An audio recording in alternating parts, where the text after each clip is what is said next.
Hello, everyone. I'm very happy to be here. This is my second day in Israel, and I'm very excited to be talking to you, and especially to the younger generation, because we're going to talk about competitions, but I also have an important message for you all. We at MVRDV work across the globe, and we have 5 offices in Rotterdam, in Berlin, in Paris, in Shanghai, and now also in New York. And we have done over 600 competitions altogether. We do about 40 per year. And in good years, maybe we win 50%, but in bad years, we only win 10%. So doing competitions is exciting, but it can also be very frustrating. And today I'm going to share with you some of our experiences with doing competitions.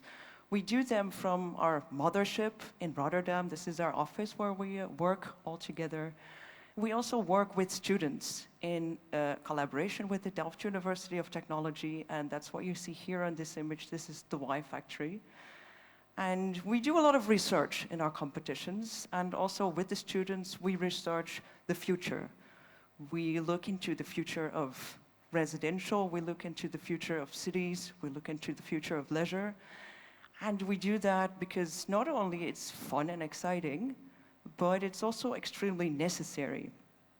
As we know from the Club of Rome, there are limits to growth. And we are currently actually exhausting our planet's resources while we are only growing in population and emitting more and more greenhouse gases. And I'm going to be talking to you today about competitions, our work as architects, and our responsibilities. Because we did a calculation, and if we would all have the footprint of the USA, if we would all live like Americans, this is our 2017 calculations, we would need 4.5 Earths. And we've recently updated this calculation, and as of today, we would need over 8 Earths to sustain ourselves. But we only have one. Climate crisis is becoming more and more real, and it's becoming closer. It's coming closer to us. This is Europe. This year and last year, we see extreme droughts, we see flooding, and we see fires. And us, as the building industry, emit 40% of global greenhouse gases. So this is a time that we start taking ourselves and our work seriously, and we have to start understanding how to design with carbon and how to design for the climate. And when we know that this threat is real and happening, we actually all are continuing business as usual. And we need to change the way we build. And you, the younger generation, are going to be part of this change. This means also that competition criteria in the future will change. The United Nations has developed the Sustainable Development Goals. These are 17 goals that aim for global improvement of the urgencies that we're facing. The thing is, these goals have not been written for architects, and many of these are very abstract to us. And therefore, what is actually tangible and actionable for architects are SDGs 11, 12, and 13. And if you're not familiar with those, this is about community building, developing sustainable cities, about responsible consumption and production, and about climate action. And I'm going to be sharing some examples of how we, with MVRDV, work with the SDGs, and then specifically energy, carbon, circularity, and climate adaptation. First of all, what does it mean to design with energy? Well, what you see here is a building in Taiwan that is actually completely designed with PV panels, fully integrated as part of the design. And here you see one of the most sustainable buildings in China, also completely fully integrated with solar panels, as well as passive systems and urban farming. Designing with low carbon footprints is also something that's going to be a new reality for all of us. And what does that mean? We know that it's possible to calculate the carbon footprint of a building, but usually we only know what our footprint is in a very late stage of the design. And what we as architects need to start understanding is what our impact is on day one of the design process, so we can make informed design decisions. In order to do that, we developed CarbonScape. This is a computational tool that enables us to not calculate carbon, but design with carbon. And this is also something that we all need to learn. We all kind of know what the size of a bathroom is, and we also sort of know what the price of a cucumber is, but we all have no idea what the emissions are, what the carbon emissions, how many kilograms of CO2 equivalent is a bathroom or a cucumber. And we need to start developing a feeling for carbon in buildings. So this is how we do it in our office. And what does that practically mean? It can mean a lot of things, but for example, building in timber is a solution, and here you see a timber structure that we're building in Paris, but here you see us also exploring and pushing the limits of what we can do with timber, and it doesn't always have to be CLT rectangular structures. Here we're actually playing with exploring what is possible with CLT structures, and here we're actually prefabricating a pavilion to celebrate the 500th birthday of the world's first social housing complex, and this is the BUILT project with a cantilever of almost 9 meters in timber. Circularity is also a very important subject. This means reusing things, actually breaking through the cycle of waste, meaning we should reduce, reuse, and recycle. And I'm going to show you some practical examples here. This is a project in Munich, in Germany, where we are using recycled bricks in the facade, and we're also using recycled plastic tiles. And we actually had to hack into the German building regulations in order to make this possible. But by doing so, we've created a precedent. So this material can now be applied throughout Germany. We go back to China, and here we see an existing warehouse structure that we decided to keep.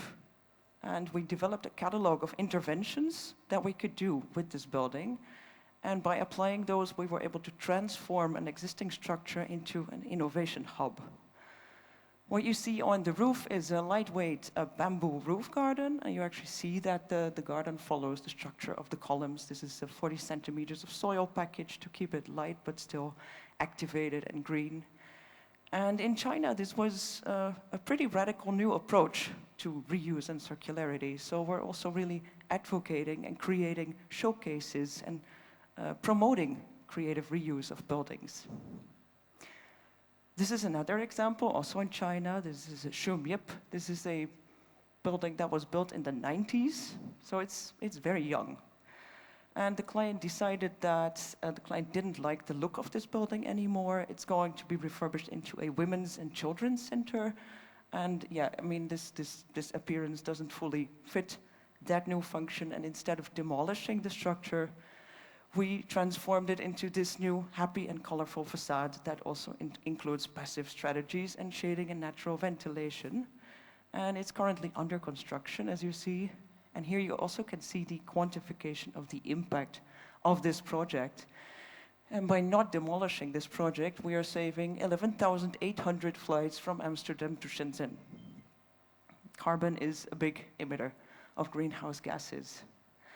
Then lastly, climate adaptation. What does that mean? We also need to accept that climate change is happening. So we not only need to fight it, but also in our designs need to prepare for the impact of climate change. And what does that mean in designs? Well, what you see here is the foundation, the basement of a demolished shopping mall in Taiwan. And what we did here was we turned it into an urban oasis, so an urban spa that literally cools the area and creates a playful space for the community. And here in Vancouver, we created a proposal that looks at sea level rise. And what we did here is we proposed to transform the hard edges of the water as you see it now into soft, permeable, ecological edges that actually make space for the water. And we also see floating infrastructure here. So now you've seen the importance and the relevance and the context of everything we are doing as architects and designers. And keeping that in mind, let's look at some do's and don'ts when it comes to competitions. So first of all, know who you are doing this for. know who your user is, know who your client is. This is an example for a project in Germany. Can we win in a province town? We wanted to create something exciting with a strong individuality. So the question was, can we develop a residential tower? And we were very excited to propose something with a strong individual character. But we were not sure how adventurous this client was or how receptive this client would be. So what we actually did is we created a catalog of options that would enable you to create a facade that fully celebrates individual facade panels and a strong characteristic. But by actually turning this not into a finished design, but rather into a slider, we were able to propose not so much a finished design, but a negotiation, where we were able to talk with the client about how far they would want us to go. And in the end, this was the result, and this was a success. Another success is the Opera House in Oslo, where we assumed that the Norwegians, they would really probably like to have a collection of different things, and they probably want fjords and forests. And here we made some wild assumptions. And what they actually wanted to have was an iceberg. So this was a wrong assumption. And well, we learned something. This is a project in Orlando. This was a memorial for the shooting that took place. This is the Pulse nightclub memorial that remembers the shooting in 2016, where 49 people lost their lives. And our message was that love always wins. And the jury, in the end, decided that this looks too much like the other Orlando, which is Disney World. So also here, well, it wasn't a win. Then, very important with anything that you do in a competition, make sure that you tell a story. So make people part of your narrative, and be very clear and specific about what is the problem that you're trying to solve, and what is your answer. And we're going to go to Bordeaux, to France. This is a master plan on an area with former military barracks, and not only did we keep all the existing structures that were there, but we also saw the opportunity to create a very human and happy and sunny area. And we did that by extruding all of the plots to the maximum, and then actually completely designing this area by the sunlight and daylight regulations. So first we cut everything according to daylight regulations, then to sunlight regulation, and then we make the neighbors happy, because that's also important. And then in the end, we got these shapes that you would normally not imagine or draw up by yourself as an architect. And this is the realized phase 1. This is 50% social housing.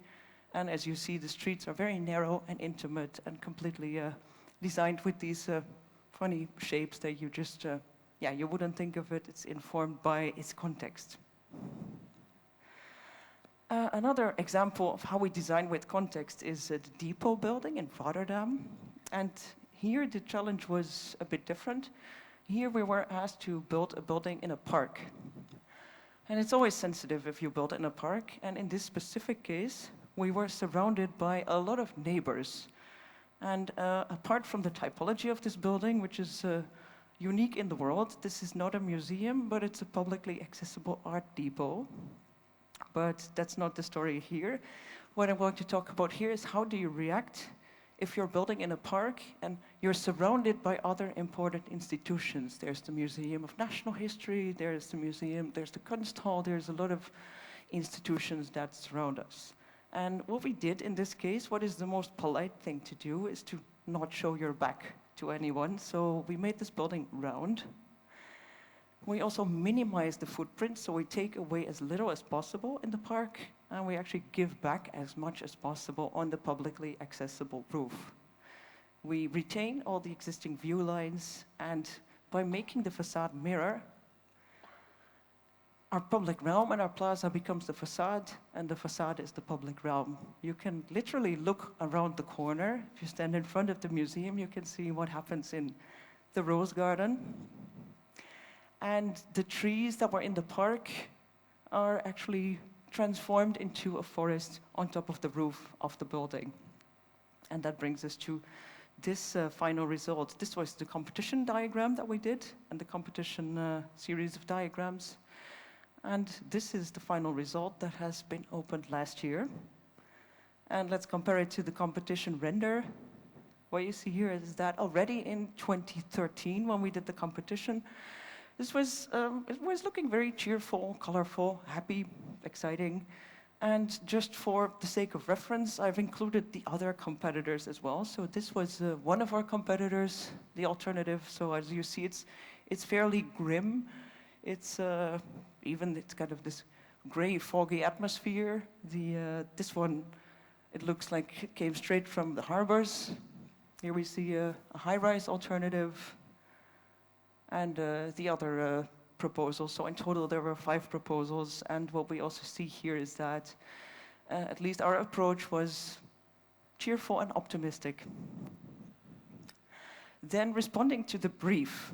If you're given a brief to do a competition, then it's always worth to investigate the brief and question what you're asked to do. And we're going to go to Rotterdam again, and we're going to look at the market hall. The city of Rotterdam was completely bombed in the Second World War, and what you see right now in this red area is the current location of the market hall.